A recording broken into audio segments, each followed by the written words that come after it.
The sheriff's cruiser sat at the curb like it belonged there. Susan stood on the front step in the same faded blue robe she always wore on Sunday mornings, except now her hands were shaking so hard the sleeves fluttered. Kara was behind her, half-hidden, peeking over Susan's shoulder like a kid caught stealing cookies, except she was 32 and she just ruined my life. Across the street, old Mrs. Gladys Meyer had her curtain pulled back 2 inches. She wasn't alone. 2 more neighbors hovered at their windows. In a street like ours, people didn't miss a garbage can tipping over, let alone a sheriff walking up to a house in broad daylight with a folder under his arm. The sheriff didn't raise his voice. He didn't need to. "Ma'am," he said, calm as a man reading a weather report, "this property is legally owned by Mark Ellison. You need to vacate the premises." Susan's mouth opened. No sound came out, like the air had been knocked clean out of her. Kara made a small choking noise, half sob, half protest. "That's not," she started, but she couldn't finish. Her mascara was already smudging. She looked toward me like she expected me to blink and make it all go away the way I'd always done when she was younger and she broke something or lied about something, like I'd always done for 17 years. I stood on the sidewalk, my hands in the pockets of my work jacket, feeling every set of eyes on me. I could smell cold air and leaf mold and the faint, sweet odor of somebody's dryer sheets drifting down the block.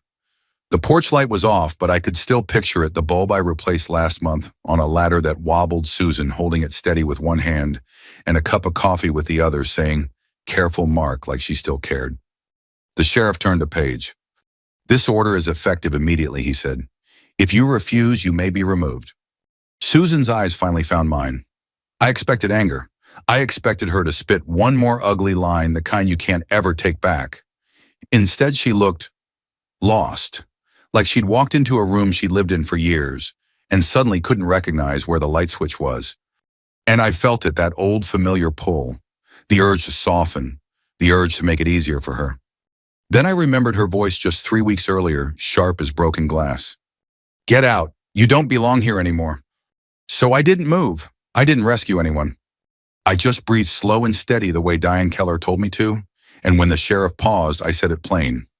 "I didn't come to argue," I told them. "I came to take my life back." There was a silence so thick it felt like snow. And that silence right there on my front lawn with the whole street watching was the first time I realized I might survive what they did to me. Because 3 hours after Susan threw me out in a storm over a lie Kara invented, the police called my name. And that was only the beginning. The night it happened didn't start like a night that was going to change everything. It started like any other Tuesday in Dayton, Ohio. Gray sky, wet streets, my boots tracking in damp leaves. I didn't feel like sweeping off the porch again. I'd worked a 12-hour shift at the hospital, not the glamorous part of a hospital either. I was the guy who kept the lights on the air, moving the boilers, behaving the doors locking. Facilities management, the kind of job you only notice when it stops working. My hands smelled faintly of machine oil and disinfectant. That hospital has a smell you can't scrub out of your skin, bleach, old coffee, and something metallic that sits in the back of your throat. I washed up at the sink, rolled my sleeves down, and went home.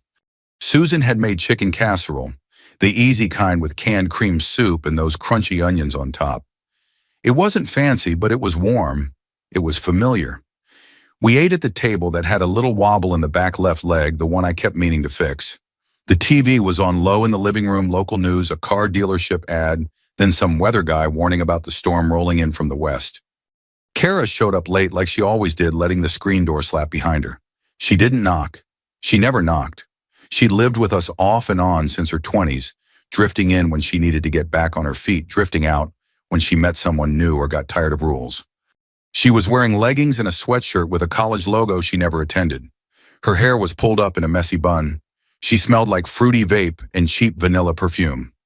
"Hey," Susan said, forcing cheer into her voice. "We saved you some." Kara slid into the chair, eyes already on her phone. "Thanks," she mumbled. I didn't say much. After 17 years with Susan, I'd learned there were 2 kinds of nights. Nights you talked and nights you kept your head down. Kara had a mood to her, a tightness like a rubber band wound too far. Susan asked her how work was going. Kara sighed dramatically like a teenager. "Fine," she said, "whatever." That's Kara's favorite word, whatever. It means don't ask me questions, don't expect anything from me, don't make me feel like I owe you. I took my plate to the sink and started rinsing it. The casserole dish sat on the counter still steaming a little. The rain had started tapping at the window above the sink, soft at first, then steadier. Susan wiped the table. Kara scrolled. The TV droned on about a new donut place opening near the highway. And then out of nowhere, Kara's phone made a little ding sound. She froze. Her thumb stopped moving. I watched her face change in a way that made the hair on my arms lift. Her eyes widened and her lips parted as if she'd seen a ghost. Then she looked up at Susan. "Mom," she said, and her voice went thin, almost trembling. "Can I talk to you, like, right now?" Susan glanced at me, then back at Kara. "Sure, what is it?" Kara stood up, phone clutched in her hand like evidence. She didn't go to her room. She didn't ask for privacy. She walked right into the kitchen where I stood at the sink, water running. Susan followed her, and Kara pointed at me. "It's him," she said. I blinked. "What?" Kara held the phone out towards Susan, but she angled it so I couldn't see. I knew something was off. I knew it. And now I have proof. Susan's eyebrows pinched together. "Kara, what are you talking about?" Kara swallowed, then took a shaky breath, like she was about to confess something brave. "He's been messing with my stuff," she said. "My accounts, my money." My stomach dropped so fast it felt like I'd missed a step on the stairs. "What are you saying?" Kara's eyes flicked to me. There was something in them, cold calculation buried under fake fear. "I'm saying," she continued, "I checked my email, and there are logins from this house. From here. I didn't do it. And I found messages." Susan's face went pale. "Messages." Kara nodded fast, threatening messages. Like he's watching me, like he's unstable. That word hit me like a slap. Unstable. The kind of word that turns you into a problem instead of a person. I turned off the water and faced them fully. "Susan, that's not true. I haven't touched Kara's accounts. I don't even know her passwords." Kara let out a little laugh that wasn't funny. "Of course you'd say that." Susan's eyes darted between us. "Mark? Why would Kara make that up?" My mouth opened and nothing came out at first, because I had a lot of answers and none of them would sound good.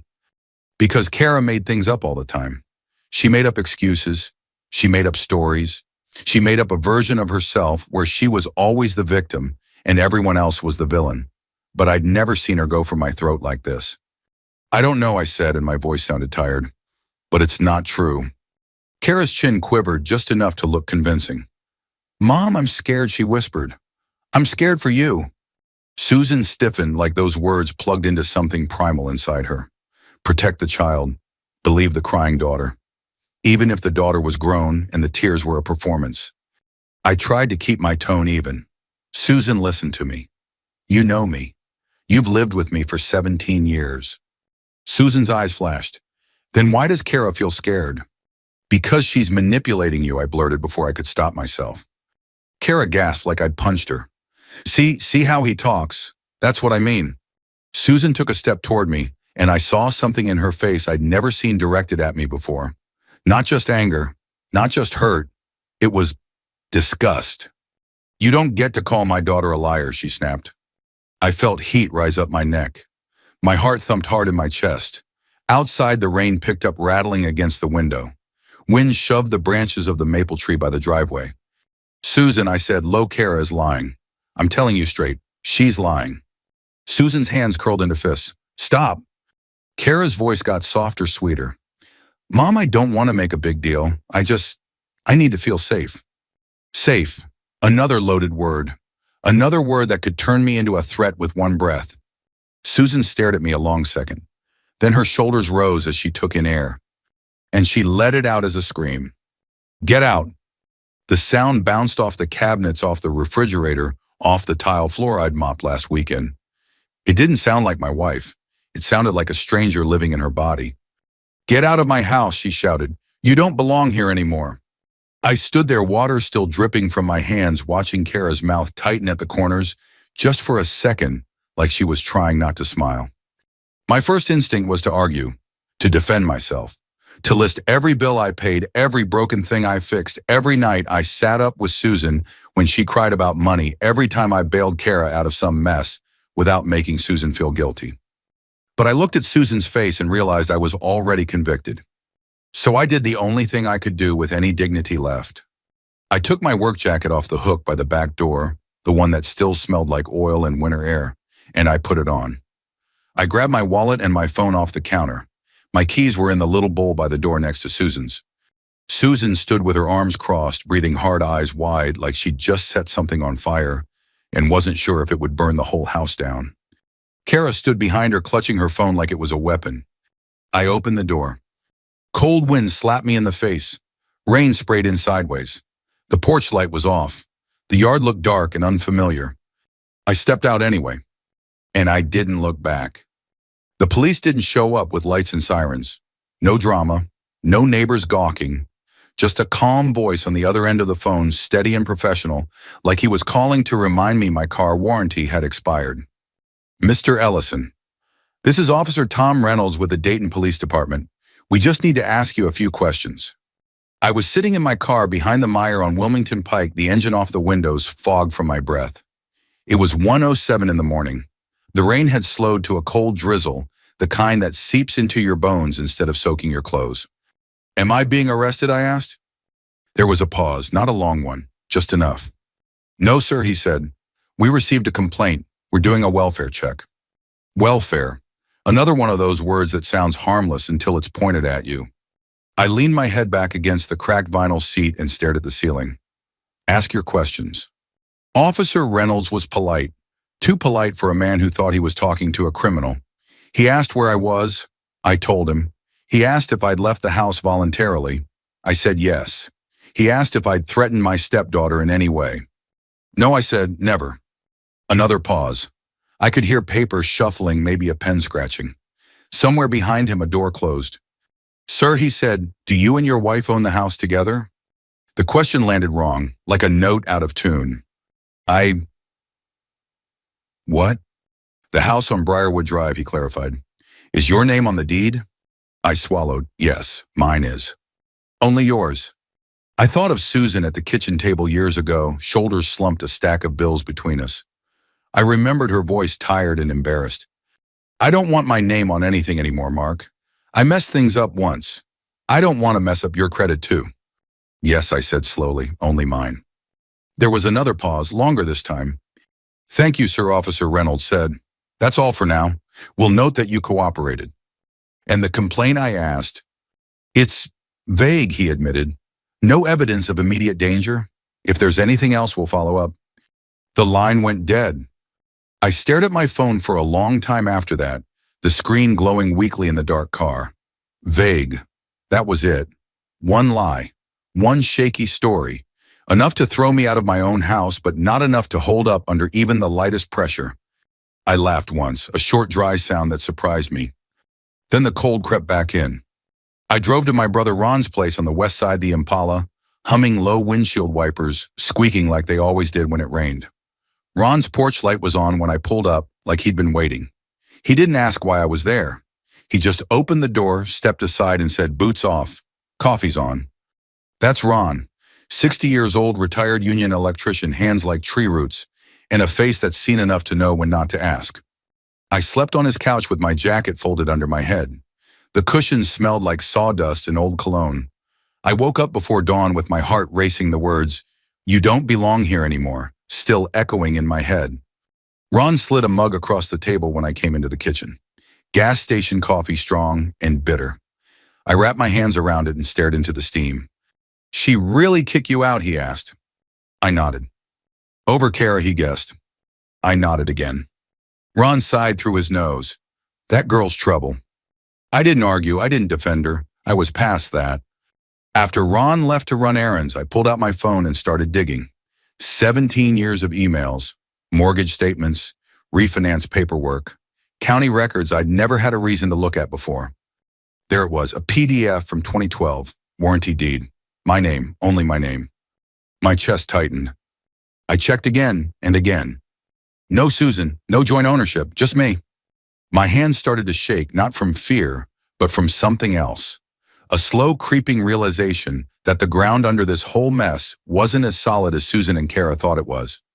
I thought about Kara's face when she accused me, about the way she'd said unstable like she'd practiced it, about how fast Susan had turned on me like 17 years could be erased with one word. I closed my eyes. I didn't feel victorious. I felt tired and sad and angry in a quiet, dangerous way. But for the first time since Susan screamed at me to get out, I felt something else too. Leverage. I picked up my phone and searched for a local attorney. Nothing flashy, no billboards, just a name that kept popping up in reviews. Diane Keller. I stared at her number for a long moment before dialing. Diane Keller's office sat above a barber shop on a quiet side street downtown, the kind of place you'd drive past 100 times without noticing. No flashy sign, just her name in plain black letters on frosted glass and a narrow stairway that smelled faintly of old paper and lemon cleaner. She was in her late 40s, maybe early 50s, hair pulled back, tight reading glasses hanging from a chain around her neck. Her handshake was firm but not performative. She didn't waste time with sympathy, and I appreciated that. Start from the beginning, she said, clicking a pen. And don't skip the boring parts. The boring parts are usually where the truth lives. So I told her everything. The casserole. The rain. Kara's voice turning soft and scared like a switch had flipped. Susan's scream. The police call. I told her about the refinance, about Susan's bankruptcy, about the deed with only my name on it. Diane listened without interrupting, nodding now and then, her pen scratching notes. When I finished, she leaned back and exhaled slowly. Okay, she said. First things first. You did the right thing by leaving. I frowned. I lost my house. She shook her head. No, you lost access to it. Big difference. She slid the deed copy across the desk toward me. This house is legally yours. Sole ownership. That gives you options. But if you rush in angry, you'll blow half of them. I stared at the paper. My name looks strange there, like it belonged to someone else. So what do I do? Diane met my eyes. You don't confront, you don't explain, you don't text, you don't post, you document, and you wait. Waiting had never been my strength. I'd spent my whole life fixing things when they broke. Leaky pipes, jammed doors, broken marriages. But this wasn't something I could fix with a wrench and a long night. Over the next week, I learned a new kind of patience. I stayed at Ron's place, sleeping on the couch, showering at odd hours so I wouldn't get in his way. Every morning, I drove past my own house on Briarwood Drive on my way to work. I didn't stop. I didn't slow down. But I looked. Susan's car was still there. Kara's too. Lights on late. Music sometimes bass thumping through the walls I'd insulated myself years ago. Once I saw Kara on the porch laughing into her phone's cigarette smoke, curling around her head like she didn't have a care in the world. At work, I messed up a maintenance schedule and caught hell from my supervisor. I forgot my lunch in the break room fridge and didn't notice until the end of my shift. I felt off, like a man walking around without his skin. At night, I replayed the scene in my head. Kara's accusation, Susan's face. I kept thinking I'd missed something, some earlier warning sign I'd ignored. Then Diane called. Mark, she said, I ran a credit check with your permission. There's something you need to see. We met again that afternoon. She turned her monitor toward me and scrolled. Kara had been busy, store credit cards, a phone account, a small personal loan, all tied to my address, some overdue, some maxed out. I didn't open these, I said, my jaw tight. I know, Diane replied, but here's the thing. These don't just explain her lie, they explain her timing. My stomach sank. Explain. If you moved back in, she said, or if you started asking questions, she risked exposure. So she reframed you as the threat.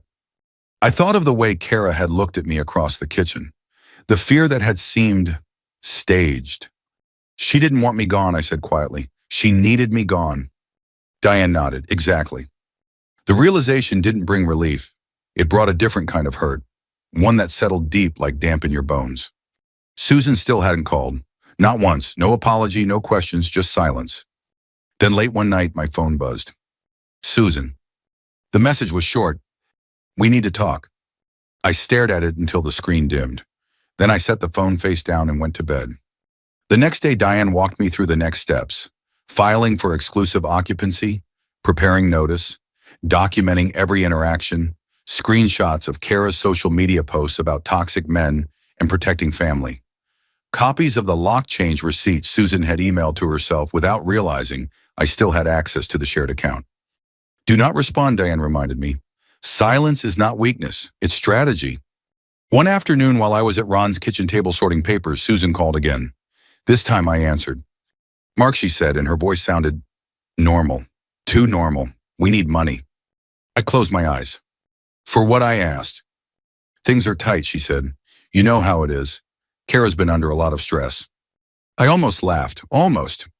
I'll have my lawyer contact you, I said. There was a sharp intake of breath. Your lawyer? Yes. She hung up without another word. That night I sat alone in my car outside Ron's place, the engine idling, the radio low. An old country song came on, one Susan used to hum while folding laundry. I turned it off. For the first time since this started, I didn't feel like a man waiting to be rescued. I felt like a man standing on the edge of something irreversible. My phone buzzed again, a text from Diane. Do you still have your spare keys in the garage code? Yes, I typed back. There was a pause. Good, she replied. Don't use them. Not yet. I leaned back in the seat, staring up at the dark Ohio sky, and understood what she meant. This wasn't about getting back in. It was about letting the truth walk in on its own. Susan didn't call again for a while. Neither did Kara. That silence felt strange at first, like the quiet after a storm, when you're waiting to see what's been knocked loose. Then I realized something else was happening. They thought they'd won. I started seeing it in small ways.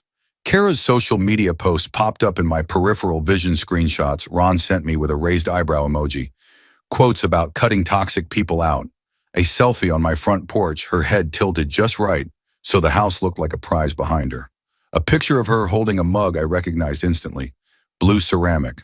A hairline crack near the handle. I bought that mug in Nashville in 2010. Susan and I had gone down for a weekend, stayed in a cheap hotel near the river. She said it reminded her of my hands, solid, dependable. Seeing Kara wrap her fingers around it made my jaw clench. At work, I kept my head down. The hospital didn't care that my marriage had blown up. Air handlers still needed filters. Doors still stuck.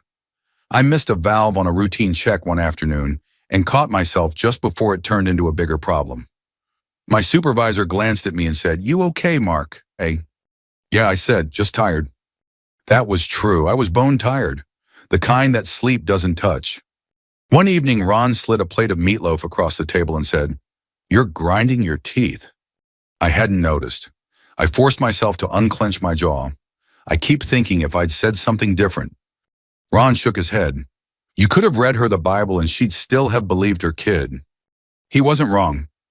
The lock change receipt came through our old shared email account late one night. Susan must have forgotten I still had access. There it was in black and white, date, time, company name. I forwarded it to Diane without comment. A week later, Susan called again. I let it ring twice before answering. Mark, she said, no apology, no warmth. We need to straighten some things out. Her tone was businesslike, like we were co-workers who'd had a disagreement over scheduling. I've asked my lawyer to handle communications, I said. She scoffed. A lawyer over this? This, I repeated calmly, is exactly why. There was a pause. I could hear Kara in the background, her voice low but sharp. Susan turned away from the phone, muttering something I couldn't make out. Then Susan came back on the line. Kara's under a lot of stress. Bills, car trouble. You know how things add up. I looked out the windshield at Ron's driveway, cracked concrete I'd helped patch years ago. I'm sure they do. So Susan continued, we thought maybe you could help out, just until things settle. There it was, not guilt, not regret, an invoice. I won't be sending money, I said. Susan inhaled sharply. After everything we've been through. Yes, I said, after everything. She hung up. That night, Diane emailed me a draft notice. Formal language. Dry. Precise. It felt strange seeing my life reduced to paragraphs and bullet points, but there was comfort in it too. Paper doesn't lie. Paper doesn't shout. We filed for exclusive occupancy and scheduled service through the sheriff's office. Diane warned me it wouldn't be immediate. There were steps, notices, timelines. Let them keep thinking they're safe, she said. People make mistakes when they think no one's watching. Kara made plenty. She started having friends over. Cars parked half up on the lawn, music louder, trash bags piled near the garage. A neighbor texted Ron, assuming the message would get to me somehow. Everything okay over there? The text read.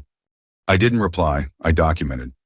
One afternoon, Kara posted a long rant about men who think money equals control. She didn't name me. She didn't have to. The comments rolled in sympathy, encouragement, hearts, and angry faces.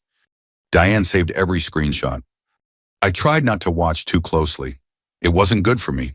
But sometimes, late at night, I'd sit in my car with the engine off and look at the house from down the block. Lights on, shadows moving, my house occupied by people who thought I was gone for good. The urge to confront rose up in me like acid. To march up, pound on the door, demand my life back. Every time it did, I remembered Diane's voice. Silence is strategy. Then came the call I wasn't expecting. Susan again. This time she sounded different, edgier. We need to talk, she said, in person. No, I replied. Mark, she snapped, irritation bleeding through. This is getting ridiculous.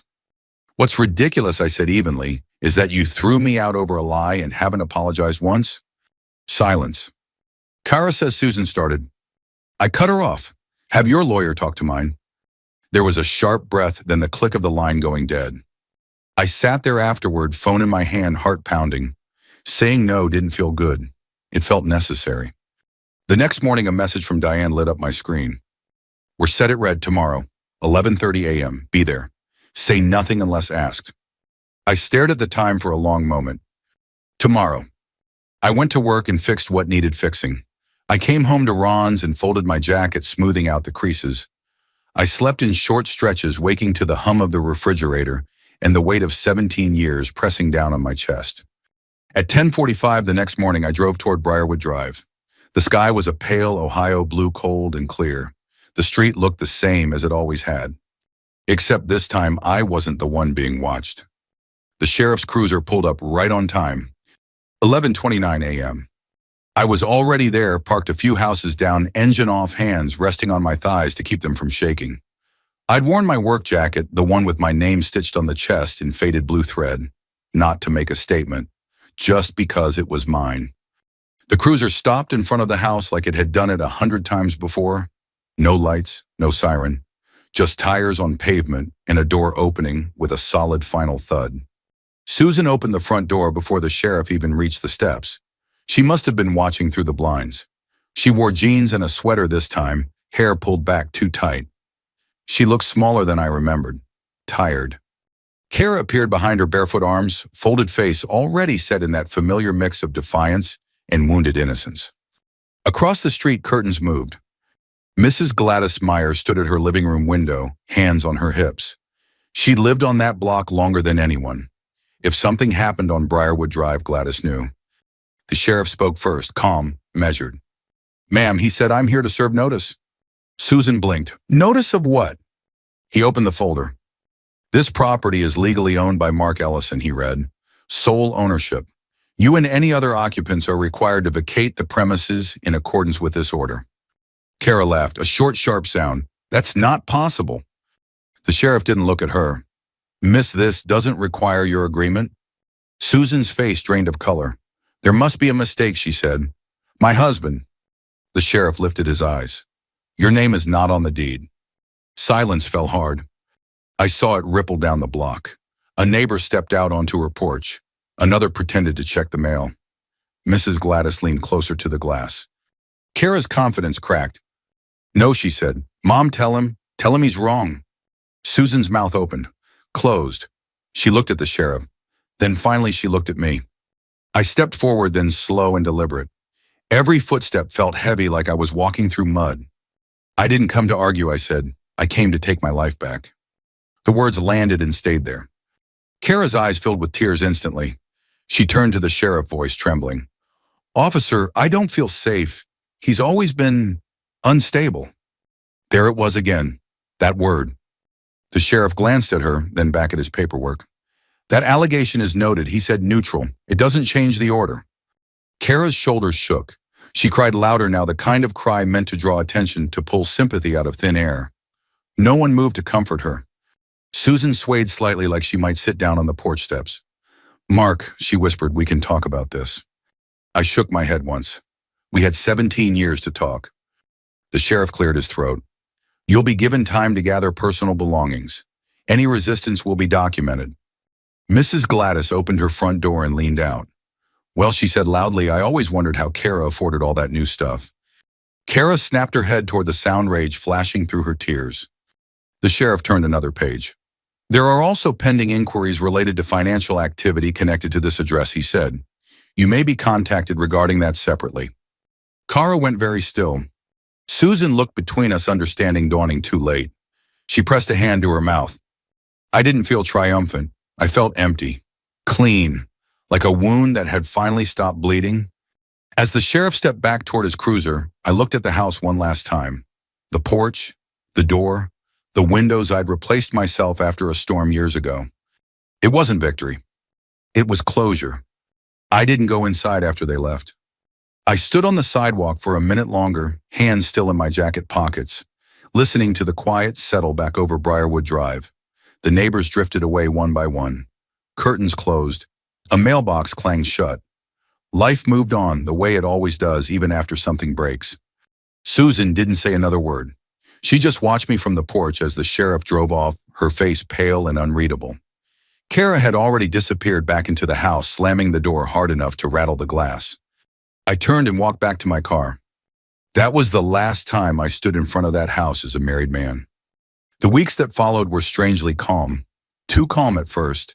I kept waiting for another explosion, for angry calls, threats, accusations, but they never came.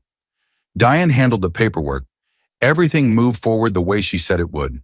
Slowly, legally, without drama. I stayed with Ron a little longer, then found a small one-bedroom apartment closer to the hospital. Nothing fancy. Beige carpet, a view of the parking lot. But the heat worked, the locks were solid, and at night no one yelled my name like it was an accusation. I bought a used recliner from a guy down the road and a cheap coffee maker from Target. The first morning I sat there drinking my coffee, listening to the low hum of traffic outside, I realized something surprising. I could breathe again. 3 months after the sheriff came, Susan sent a text. Kara moved in with her new boyfriend. The apartment is tiny. Things are hard right now. Could we meet and talk? I read it once, then again. 17 years of memories flickered through my mind. Holidays, arguments, quiet mornings, promises made and broken. I felt the old pull, that instinct to fix, to soften, to take responsibility for something that wasn't mine anymore. I deleted the message. No reply, no explanation, just silence. Not out of cruelty, out of self-respect. I don't tell this story because I won. I tell it because I survived. Because I learned that loyalty doesn't mean erasing yourself, and love doesn't mean accepting a lie just to keep the peace. I didn't get revenge by yelling. I didn't humiliate anyone with my hands. I let the truth do the work. I stepped back, stayed quiet, and let the paperwork speak louder than anger ever could. And if you're listening to this and it feels uncomfortably familiar, if you've ever been blamed, discarded, or made to feel invisible after giving someone your best years, know this. Walking away isn't losing. Sometimes it's the strongest thing you can do. If this story meant something to you, take a moment to reflect on it. Share it with someone who might need to hear it. And if you want more real stories about dignity, truth, and quiet justice, consider subscribing. Thank you for listening.